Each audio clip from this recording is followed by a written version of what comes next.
Friends, स्वागत है एक बार आपका फिर से मिस्ट्री के यूट्यूब के स्टडी मंत्र चैनल पर। कल हम लोग बात कर रहे थे कि जो प्रीवियस ईयर्स के क्वेश्चन है उनको आज हम फिर आगे स्टडी करते हैं। सबसे पहले आपके दे रखा डीम की अगर हम लोग बात करें तो एक प्रकार से सब पॉपुलेशन कहा जा सकता है या फिर एक स्मॉलर ग्रुप ऑफ पॉपुलेशन होती है डीम। तो a population of organism within which the exchange of genes is completely random. All mating combinations between individuals of opposite sexes have the same probability of occurrence. Deme के अंतर्गत क्या होता है कि जो ऑर्गेनिज्म होते हैं उनमें जो जीन्स होते हैं वो उनका जो ट्रांस एक दूसरे मतलब one generation to next generation में ट्रांसफर होता है वो क्या होता है कंप्लीटली रैंडम रूप से होता है। ठीक है। Term deme was first suggested by Gilmore and Gregor 1939 में। फिर सेकंड आपके beta diversity is the ratio between regional and local species diversity. Beta diversity होता है वो रीजनल और लोकल स्पीसीज के मध्य जो रेशियो होता है उसी को ही बीटा डाइवर्सिटी कहा जाता है। The term was introduced by R.H. Whitaker. It is species diversity between two ecosystems and is obtained by comparing the number of species unique to each ecosystem.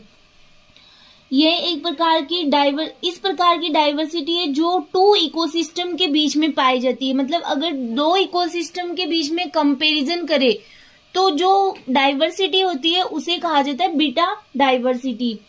फिर आपके कंटिन्यूम कॉन्सेप्ट यह बताता है कि को एग्जिस्टिंग स्पीसीज के बीच relation इनकी आवश्यकता तथा सहनशीलता की सिमिलरिटी का रिजल्ट है। अर्थात ऑल इन्वायरमेंटल कंडीशन जब किसी स्पीसीज के ग्रुप के लिए उपयुक्त होती है तो इन कंडीशन के कारण स्पीसीज आपस में फंक्शनली रिलेटेड हो जाती है। यह कॉन्सेप्ट यह बताता है कि कम्युनिटी में ईच स्पीसीज के डिस्ट्रीब्यूशन का पैटर्न होता है। कंटिन्यूम कॉन्सेप्ट यह बताता है कि जो स्पीसीज है कि जो अलग अलग स्पीसीज एक कम्युनिटी में प्रेजेंट होती है तो उन स्पीसीज में सब में सिमिलरिटी तो नहीं पाई जा सकती है, सबका अलग अलग पैटर्न होता है डिस्ट्रीब्यूशन का। तो यही ये कंटिन्यूम कॉन्सेप्ट बताता है। यह जो पैटर्न होता है ये स्पीसीज के genetic functional and life cycle के कैरेक्टर्स पर डिपेंड। गोस नामक साइंटिस्ट थे उन्होंने यह बताया कि जो दो स्पीसीज है वो जो समान और सीमित संसाधन होते हैं उनके लिए प्रतिस्पर्धा करती है, कंपटीशन करती है। और अगर उनको एक साथ सेम इन्वायरमेंट हो, सेम फूड रिसोर्सेज हो तो उनको अगर एक साथ रखा जाए तो वो को एग्जिस्टिंग या उस इन्वायरमेंट में एग्जिस्ट नहीं कर पाती है। तो है आपके Gause's which state that two species that are competing for the same limited resources can not coexist at constant population values. This law is also known as Gause's law. For example है two species of paramecium. अब इन्होंने क्या लिया कि दो paramecium की species को same food source और सेम इकोलॉजिकल निश में उनको रखा तो उन्होंने देखा कि वो क्या करती है एक दूसरे के साथ में कंपटीशन करती है एग्जिस्ट होने के लिए। Two species of paramecium were placed into flask with a bacterial culture used as food source. इन्होंने ये नियम दिया था 1934। Both species were forced to share the same niche in this microcosm. Two species competing for the same resource cannot exist if all other ecological factors are constant. अगर सारे ही ecological factors अगर constant है तो जो दोनों species है वो exist नहीं कर पाती है। इसी को ही कहा जाता है गोस का नियम। EIA इन्वायरमेंट इम्पैक्ट असेसमेंट, इसका मीनिंग होता है पर्यावरणीय प्रभाव आकलन। ये अगर इसकी बात की जाए तो यह एक प्रकार की ऐसी प्रोसेस है जिसका इस्तेमाल किसी परियोजना के पर्यावरण पर पड़ने वाले जो प्रभाव होते हैं उनका आकलन करने के लिए किया जाता है।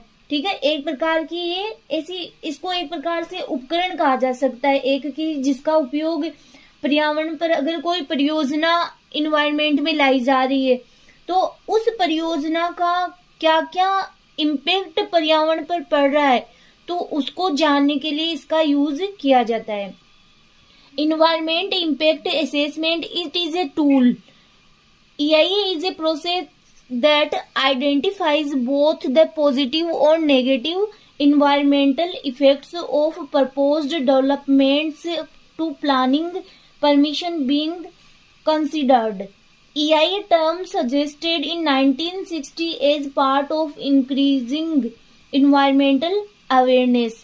जो EIA टर्म है वो 1960 में सजेस्ट किया गया जब इन्वायरमेंटल जो अवेयरनेस उसमें इंक्रीजमेंट हुआ। तब इंडिया में EIA 1980 से सभी डेवलपमेंटल प्रोजेक्ट्स के लिए आवश्यक बना दिया गया है।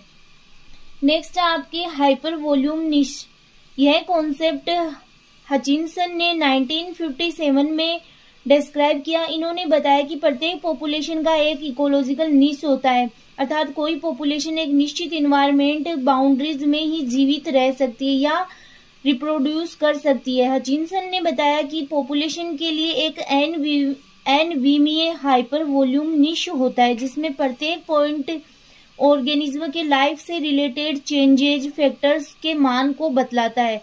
हाइपर निश कॉन्सेप्ट इकोसिस्टम के इकोलॉजिकल सेपरेशन को बताता है। नेक्स्ट आपके है allogenic succession. Allogenic succession refers to succession that occurs as a result of factors outside the community, for example है सोइल इरोशन, फ्लड है, फॉरेस्ट फायर है and global warming है, etc. This type of succession is called allogenic reaction. Allogenic succession, जो allogenic succession होता है वो अगर उसकी हम नॉर्मल तरीके से डेफिनेशन की बात करें तो कि बाहरी फैक्टर्स के द्वारा पर्यावरण पर क्या क्या दुष्प्रभाव हो रहा है, ठीक है, या किसी कम्युनिटी पर क्या क्या प्रभाव पड़ रहा है, वो सब एलोजेनिक सक्सेशन के अंतर्गत आते हैं। Biomass, biomass is the mass of living biological organism. Biomass होता है वो किसी भी लिविंग जो बायोलॉजिकल ऑर्गेनिज्म होता है उसका मास होता है इन ए गिवन एरिया और ecosystem at a given time. Biomass can refers to species biomass which is the mass of one और more species which is the mass of all species in the community. It can include microorganism, plants और animals. Next है आपकी molecular ecology. Molecular ecology include using microsatellites to determine gene flow and hybridization between populations। जो molecular ecology है उसके अंतर्गत क्या आता है, माइक्रोसैटेलाइट आते हैं जो जिनके द्वारा हम जीन फ्लो को डिटरमाइन करते हैं और हाइब्रिडाइजेशन किनके बीच में, पॉपुलेशन के बीच में इनको डिटरमाइन करते हैं।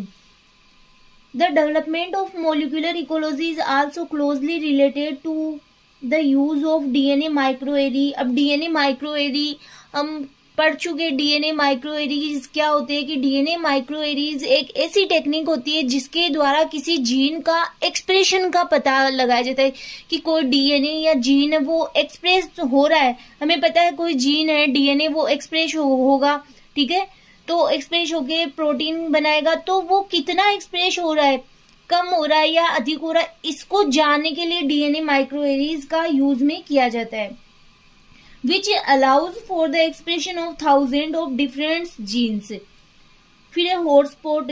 अब हॉटस्पॉट होते हैं जो जैव विविधता के क्षेत्र होते हैं, उन्हें बायोडाइवर्सिटी हॉटस्पॉट कहा जाते हैं। Biodiversity hotspots are geographical region that contain high level of species diversity. Hotspot जिनमें की हाई लेवल ऑफ बायोडाइवर्सिटी पाई जाती है, जिनमें की जो मतलब जो बायोडाइवर्सिटी होते हैं उनमें बहुत ज्यादा रिच होते हैं। दे कंजर्व बायोडाइवर्सिटी। बायोडाइवर्सिटी के हॉटस्पॉट वर्ल्ड के ऐसे रीजन है जो अपने लोकल हैबिटेट का 70% लॉस कर चुके, तो ये आते हैं। अगर हम बायोडाइवर्सिटी के हॉटस्पॉट की बात करें तो एक प्रकार से वो ऐसे क्षेत्र होते हैं जो कि मानवीय गतिविधियों के कारण खतरे में है। कि इनमें इतनी जैव विविधता पाई जाती है कि जो जैसे इनको कहा जाता है जैव विविधता के तप्त स्थल, तो इनमें बहुत ज्यादा जैव विविधता पाई जाती है, पर्याप्त मात्रा में जैव विविधता पाई जाती है। लेकिन आजकल किसी प्रकार के मानवीय क्रियाकलापों के कारण जो ये स्थान है वो क्या है, खतरे में है, जो अपने आवास का 70% खो चुके हैं। ठीक है, उन्हें कहा जाता है बायोडायवर्सिटी के हॉटस्पॉट। नेक्स्ट है आपके फीचर्स ऑफ ग्रासलैंड इकोसिस्टम। सबसे पहले अब ग्रासलैंड इकोसिस्टम कहाँ पे पाए जाते हैं? अगर हम लोग इसके क्लाइमेट की बात करें तो ड्राई एरिया होता है या फिर हॉट होता है यहाँ, और वहां पे अगर ग्रास है जब बहुत अधिक मात्रा में, तो ऑब्वियसली वहां पे रेनी सीजन भी पाई जाती है। ये बहुत ज्यादा फैले हुए हैं, वाइड और ओपन एरिया होते हैं। ठीक है, तो क्लाइमेट है hot and dry, warm and rainy season. Grassland are wide open areas mostly covered with grasses. Grassland get hot in summer and cold in winter. These are two main kinds of grassland, tropical and temperate. Limited annual rainfall, lack of nutrients in the soil. Soil में nutrients की कमी पाई जाती है। Next है आपके population. तो population की definition की अगर हम लोग बात करें तो पॉपुलेशन एक प्रकार से जो ऑर्गेनिज्म होते हैं उनका ग्रुप होता है, सेम स्पीसीज का ग्रुप होता है और सेम एरिया में पाए जाते हैं। ठीक है, population are group of organism of the same species living in the same area at the same time. Population is a group of, ये है अनदर डेफिनेशन, आप यहाँ पे लिख सकते हो अनदर डेफिनेशन। अगर आपके एग्जाम में क्वेश्चन आए 2 मार्क्स में तो आपको एक ही डेफिनेशन नोट डाउन करनी है। Population is a group of organism in A geographical area in a particular. Next है इकोलॉजिकल पेट्रीब्यूशंस। इकोलॉजिकल पेट्रीब्यूशंस का मीनिंग होता है कि जो पारिस्थितिकी अशांति होता है उससे मीनिंग है। तो अगर इकोलॉजी या पर्यावरण में कोई सडन चेंजेज हो रही है या कोई डिस्टरबेंस हो रहा है, वो अब इसके कारण नेचुरल भी हो सकते हैं और मानव जनित भी हो सकते हैं। अगर नेचुरल रूप से अशांति हो रही है पर्यावरण में तो उसे कहा जाता है नेचुरल पेट्रीब्यूशंस। जैसे कि अगर फ्लड है या फिर टोर्नेडो है तो ये नेचुरल है। ठीक है, और जैसे कि मानव के कारण अगर कोई पारिस्थितिकी में गड़बड़ी हो रही है या अशांति हो रही है तो मानव जनित कारणों में क्या हो सकते हैं, जैसे कि कटाई है, ड्रेजिंग की प्रोसेस है, या फिर अपने उपयोग के लिए भूमि मतलब जो ग्रीन प्लांट्स है उनको काटना, या फिर जो खनन की प्रोसेस है, ये सब मानव जनित कारण होते हैं। इनके कारण भी जो पर्यावरण में अशांति होती है। Ecological perturbation is a temporary change in environmental condition that cause a pronounced change in ecosystem. It is an event that cause environmental and largely affect the ecosystem. Some examples are floods है, volcanic eruptions है, and tornado, wildfires। यहाँ पे wildfire नहीं, ये है wild fire, जंगल की आग, etc। अतः ecological perturbation biotic and abiotic origin का कोई इवेंट है जो ऑर्गेनिज्म की डेथ का कारण बनते हैं एंड होल इकोसिस्टम को effect. Community coefficient. The coefficient of community Jaccard coefficient based on the number of 2 species in 2 communities and the number of common species between the 2 community. जो समुदाय गुणांक होता है या जिसे कहा जाता है समानता का गुणांक, इसमें क्या होता है कि मात्रात्मक रूप से समुदायों के बीच में समानता या असमानता को निर्धारित करता है। ठीक है, कि जो गुणांक है वो दोनों समुदायों में सामान्य प्रजातियों की संख्या पर निर्भर करता है। इसे वैसे हुसैन और मलूक ने जो नामक साइंटिस्ट थे उन्होंने बताया था 1984 में। जो कम्युनिटी कोफिशिएंट होता है यहाँ पे आप लिख सकते हो 1984 में हुसैन और मलूक नामक साइंटिस्ट ने बताया था। तो इसमें आप अगर हम लोग फॉर्मूला देखें इसका तो देख सकते हो आप CC बराबर C/S1 + S2 - C। तो वहां पे यहाँ पे CC का मीनिंग होता है community coefficient, S1 number of species in community 1 और S2 number of species in community 2। तो फर्स्ट में स्पीसीज की संख्या और सेकंड में स्पीसीज की संख्या, और सी का मीनिंग होता है कि कॉमन स्पीसीज। दोनों में कॉमन स्पीसीज कौन सी है? ये दो कम्युनिटी है, इन दोनों में अगर ये दो कम्युनिटी है तो ऑब्वियसली इनमें कोई ना कोई स्पीसीज में समानता तो पाई जाएगी ना। तो कॉमन स्पीसीज कौन सी है दोनों कम्युनिटी के बीच में? तो -C। इन दोनों का जोड़ बाद में इसमें से इसको माइनस कर दिया जाएगा। फिर आगे आपके features of tropical rain forest. Very high annual rainfall, they are so dense that sunlight does not reach the ground, कि ये बहुत ज्यादा डेंस होते हैं जिससे कि सनलाइट होती है वो ग्राउंड तक नहीं पहुंच पाती है। They are always green and also called green forest. अब इनमें बहुत ज्यादा रेनफॉल होती है, वेरी हाई रेनफॉल, तो ये हमेशा क्या रहते हैं? हरे भरे रहते हैं, इसलिए इन्हें ग्रीन फॉरेस्ट कहा जाता है। They are rich in biodiversity, और इनकी जो बायोडाइवर्सिटी होती है, जैव विविधता होती है, वो भी बहुत अधिक। के क्रिटिकली एंडेंजर्ड, अब ये यहाँ पे डायरेक्ट ही आंसर ही लिखा गया है ना, यहाँ पे क्वेश्चन नोट डाउन नहीं किया गया है। तो आपके ये पूछा हुआ गया है कि क्रिटिकली एंडेंजर्ड और वल्नरेबल और नियर थ्रेटन्ड, इनकी डेफिनेशन पूछी हुई है कि ये क्या होते हैं। तो अगर इनकी हम लोग बात करें तो ये एक प्रकार से 9 कैटेगरीज होती है IUCN रेड लिस्ट की, जिसके अंतर्गत संकटग्रस्त प्रजातियों को अलग अलग कैटेगरीज में रखा गया है। इसमें बहुत सारी कैटेगरीज आती है, जैसे सबसे पहले आती है एक्सटिंक्ट, फिर आती है एक्सटिंक्ट इन द वाइल्ड, फिर क्रिटिकली एंडेंजर्ड। ये आपके दिया हुआ है कि क्रिटिकली एंडेंजर्ड मतलब कि जो गंभीर रूप से संकटग्रस्त है। जंगल में विलुप्त, इसके अंतर्गत आते हैं कि जो जंगल में विलुप्त होने का अत्यधिक खतरा रहता है, जिनको extremely high risk of extinction in the wild. Next आपके एंडेंजर्ड का मीनिंग होता है कि संकटग्रस्त, कि जंगल में विलुप्त होने का उच्च जोखिम होता है, जिनको high risk of extinction in the wild. फिर आता है वल्नरेबल, की जो असुरक्षित है। वल्नरेबल का मीनिंग होता है कि असुरक्षित है, कि जो जिनको की मतलब जंगल में खतरे का उच्च जोखिम है। ठीक है, ये वैसे इन दोनों में ज्यादा डिफरेंस नहीं होता है, कि इन दोनों का मीनिंग सेम सा ही होता है कि इनको भी जंगल में विलुप्त होने का बहुत ज्यादा खतरा रहता है। फिर नियर थ्रेटन्ड का मीनिंग होता है कि निकट संकटग्रस्त, कि जल्द ही अगर ऐसी स्पीसीज जो जल्द ही लुप्त होने वाली है या फिर जल्द ही लुप्त होने की संभावना है जिनकी। तो यहाँ पे लिखा हुआ likely to become endangered soon.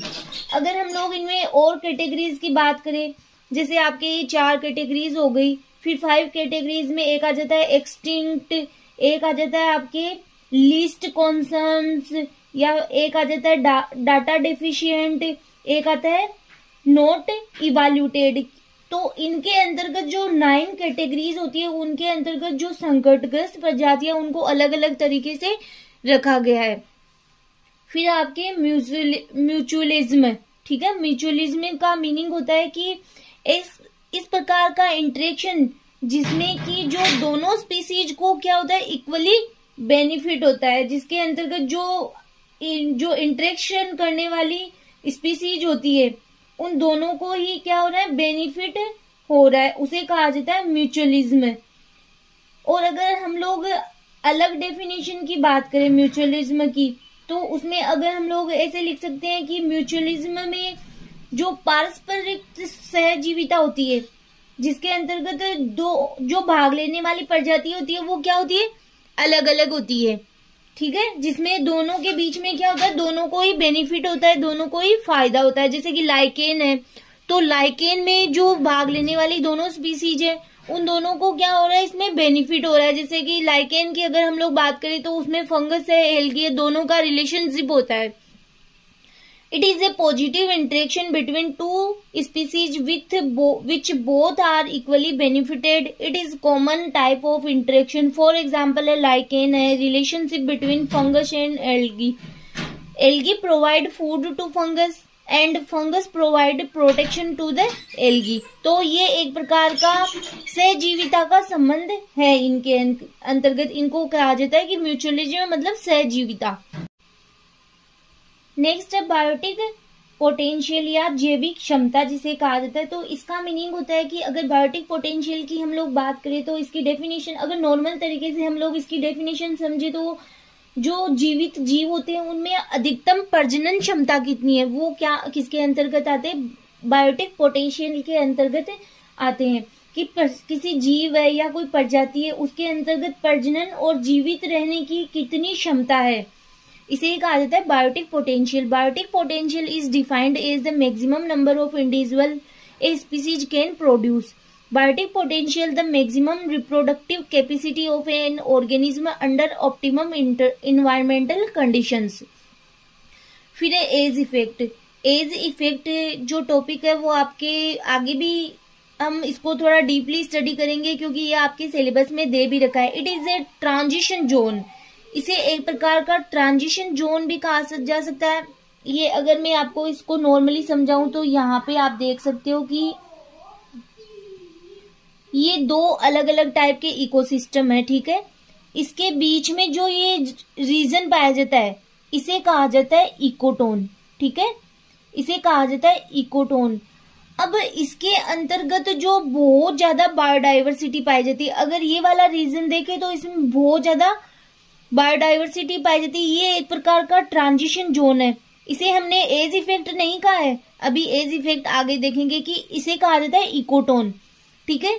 But as effect क्या होता है कि जो इन दोनों की डाइवर्सिटी मिक्स हो रही है, बायोडाइवर्सिटी, उसके कारण पड़ने वाले इफेक्ट या इस घटना को कहा जाता है एज इफेक्ट, ना कि इस जगह को। इसको तो कहा जाता है इकोटोन, बट इन दोनों के का जो प्रभाव पड़ रहा है उसे कहा जाता है, इस फिनोमेना को कहा जाता है edge effect. Where greater biodiversity found, the greater number of landscape elements, vegetation, complexity and mixed ecosystem result is greater density and biodiversity along the ecotones. The phenomena is called the age effect. The boundary between two different plant communities or successional stages, कि जो plant community होती है या फिर जो सक्सेशनल stage होते हैं, जो दो डिफरेंट, उनके बीच का जो एरिया होता है उसके अंतर्गत जो पड़ने वाला प्रभाव होता है उसे कहा जाता है edge effect. Ecological resilience. Ecological resilience to ecosystem stability. जो इकोलॉजिकल रेजिलेंस है उसका मीनिंग होता है इकोसिस्टम की स्टेबिलिटी, कि कोई इकोसिस्टम है अगर उसके अंतर्गत कोई डिस्टरबेंस हो रहा है, ठीक है, उसके अंतर्गत कोई डिस्टरबेंस हो रहा है तो उस इकोसिस्टम में कितनी की स्टेबिलिटी है कि वो उस डिस्टरबेंस को कितने दिनों में या कितने टाइम में वो रिस्टोर कर सकता है अपने आप को, उसे ही कहा जाता है इकोलॉजिकल रेजिलेंस।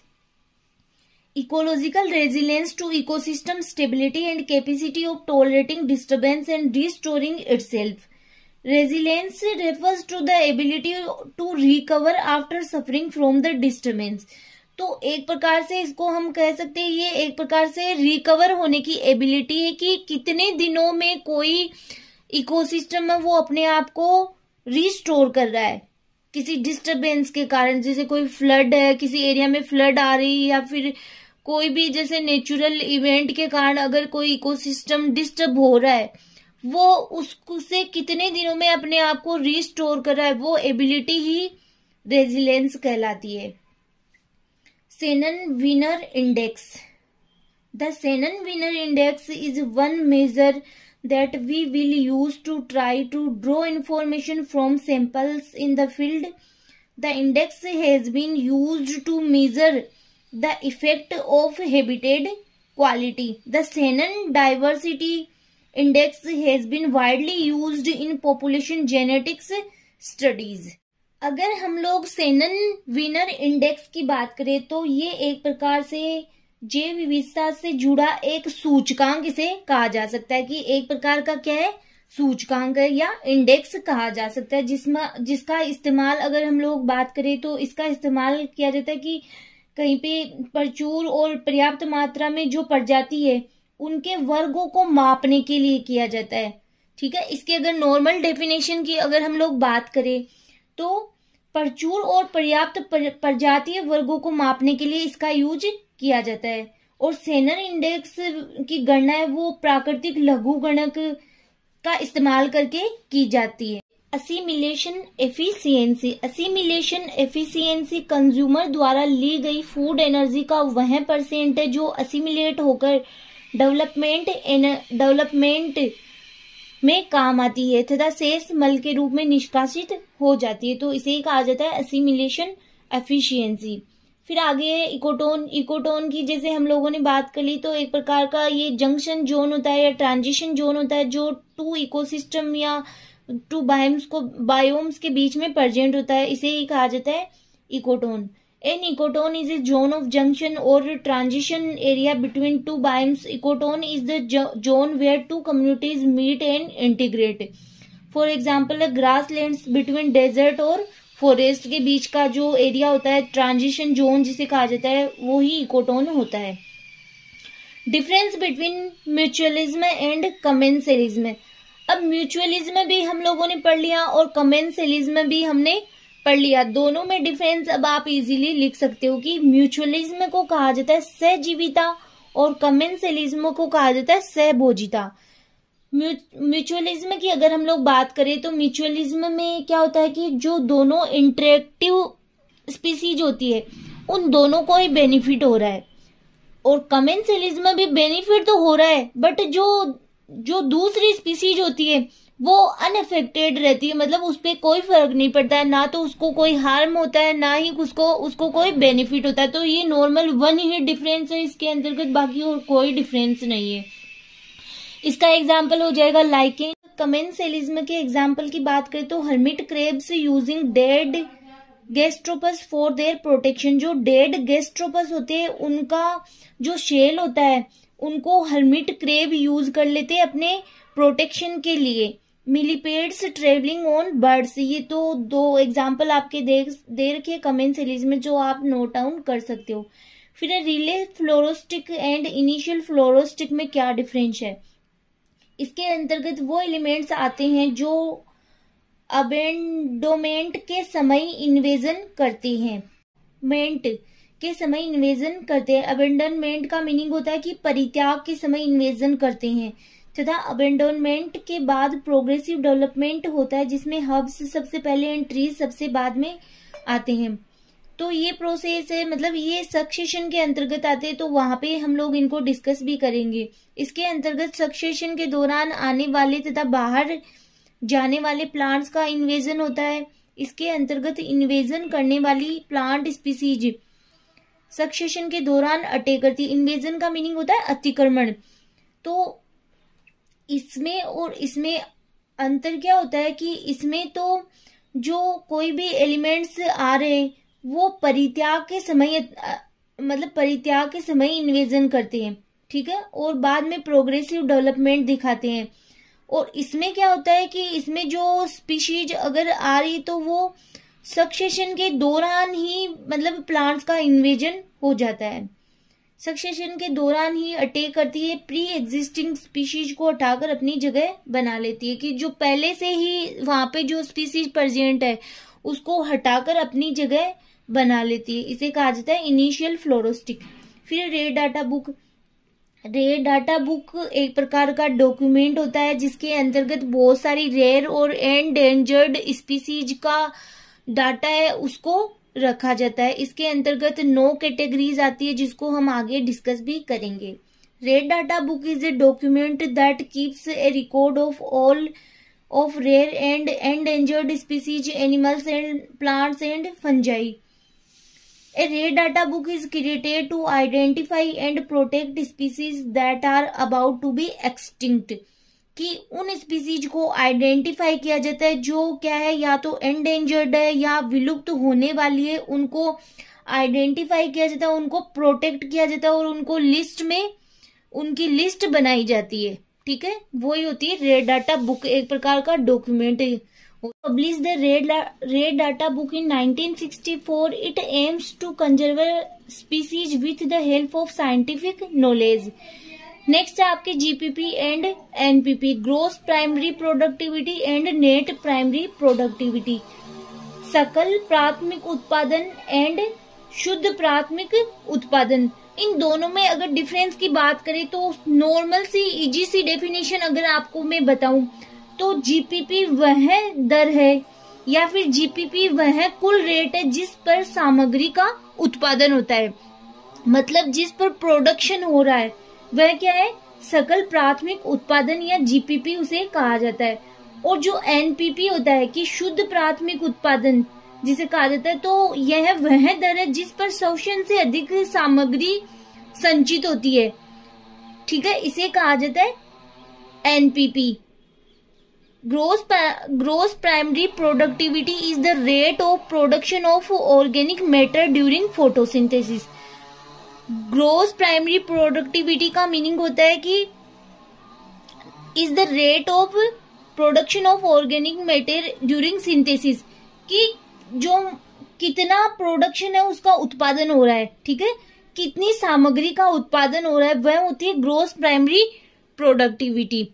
एनपीपी जो स्टोर होती है, ठीक है, या फिर मतलब जो रेस्पिरेशन के दौरान इन्वायरमेंट में चली जाती है और फिर कितनी एनर्जी स्टोर हो रही है, उसे कहा जाता है नेट प्राइमरी प्रोडक्टिविटी।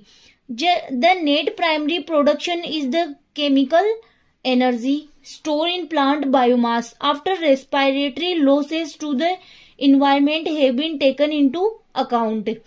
तो इसके आगे अगर हम लोग ये आगे आपके फॉर्मूला दे रखा है जीपीपी बराबर NPP plus respiration. GPP meaning तो वही कि कुल जो उत्पादन हो रहा है वो जीपीपी, और एनपीपी इसमें से कितना हो जाएगा, जीपीपी में से जो रेस्पिरेशन में यूज है हो रहा है उसको माइनस कर देंगे, बाकी का बचा NPP. Bioindicators include biological species, any species, indicator species और group of species whose function gives us an idea to the health of an ecosystem. Bioindicators वो होते हैं जो हमें जो इकोसिस्टम है उसकी हेल्थ का आइडिया देते हैं। जैसे अगर हम लोग लाइकेन की बात करें तो वो भी फ्रेश एयर में ग्रो करते हैं, बट जो सल्फर युक्त इन्वायरमेंट होता है उसमें ग्रो नहीं कर पाते, उनकी डेथ हो जाती है। तो ये एक प्रकार से इसका एग्जाम्पल है। Bio indicator are living organism, microbes, animals and plants. For example lichen fresh air में ग्रो करते हैं बट SO2 युक्त इन्वायरमेंट में इनकी डेथ हो जाती है, मृत्यु हो जाती है। फिर नेक्स्ट आपके endemism. Endemism is an ecological classification. Endemism एक प्रकार का इकोलॉजिकल क्लासिफिकेशन होता है in that it describe the range of distribution of species, जिसमें कि किसी स्पीसीज का क्या होता है, डिस्ट्रीब्यूशन होता है, वितरण होता है।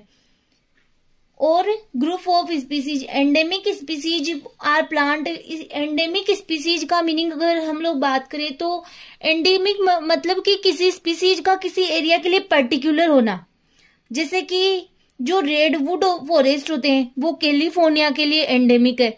इस प्रकार से किसी भी स्पीसीज का किसी कंट्री के लिए या फिर किसी स्टेट के लिए एक प्रकार से एंडेमिक होना। Endemic species are plant and animal species that are found in a particular geographical region, की वो वहीं पर ही पाई जाती है, उस पर्टिकुलर जियोग्राफिकल रीजन में ही पाई जा रही है, and nowhere else in the world, और वर्ल्ड में कहीं पर भी नहीं पाई जा रही, तो इसे कहा जाता है endemic species. Endemism is the state of a species only being found in a single defined geographic location such as an island, state, nation, country or other zone. For example, a redwood forest endemic for California.